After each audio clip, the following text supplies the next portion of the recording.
I've been asked by a number of people, I presume mostly from abroad, about whether or not it's true that barristers dress in the way that you see on TV. Well, I can tell you that it is true. I'm afraid if you want to be a barrister in this country, which is a trial advocate, you've got to accept you're going to be kind of Victorian. Think Leonardo DiCaprio in Titanic or Downton Abbey, something like that. Anyway, just to let you know, this is how I appear as I come to court every day.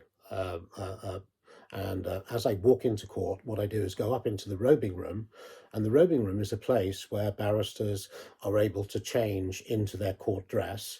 And it's also a wonderful place because all the other barristers are there.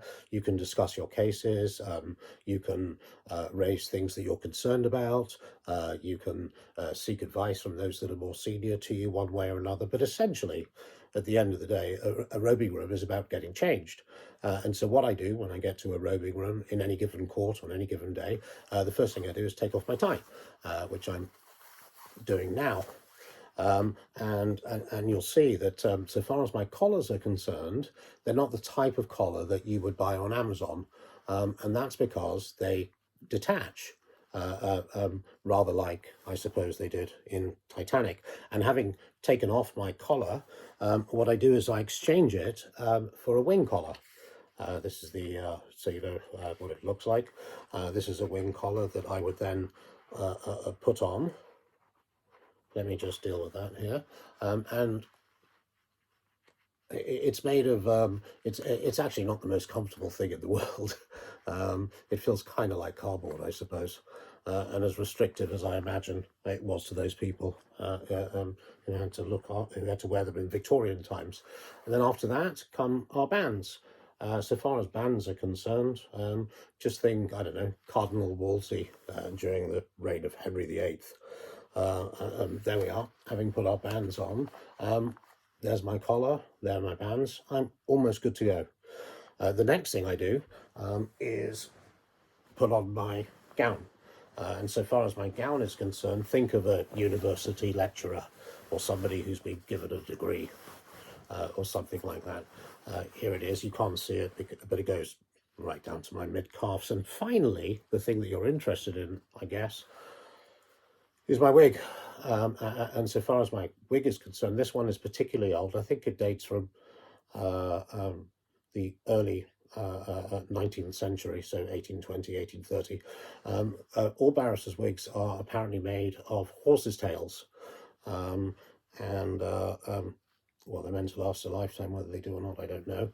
Mine, you can see, is it's become discoloured by nicotine. Although I'm happy to say I've given up smoking recently, which is something I'm very proud of. But there we go. There is my barrister's wig, and this is how I appear in court. So far as my wig and gown are concerned, what do I think about them? Well, the truth is, I'm a big supporter of wigs and gowns because in my personal life, I'm not confrontational. I'm not somebody who is a star. I'm not charismatic, etc., etc. And when I put my wig on, it's kind of like Jekyll and Hyde. It gives me the courage to do what sometimes is very difficult during the course of, in my case, a criminal trial. And I guess it's kind of like a doctor who has a white coat, or a police officer in this country. Bobbies have, their Bobbies hats. I know that in New York they've got NYPD on their baseball caps, and I'm sure that in every state in America, every single police department has a uniform. Similarly, a priest. Most priests wear, we call it a dog collar, that white collar. And so in terms of those vocations or those jobs that are particularly difficult, a uniform really helps one way or another in allowing for the person, in this case me, to do what is sometimes really uncomfortable. And I've noticed, as a result of my trawls through YouTube and TikTok and various other videos, that the real difference between, for example, the American system and the UK system, the British system, is the respect that everybody has for each other during the course of court proceedings. In America, I have seen lawyers say really offensive things to judges, and equally, I've seen judges treat lawyers really offensively. Those things very rarely happen in the UK. I'm not saying that one system is better than the other. I would never dream of giving an opinion in that regard.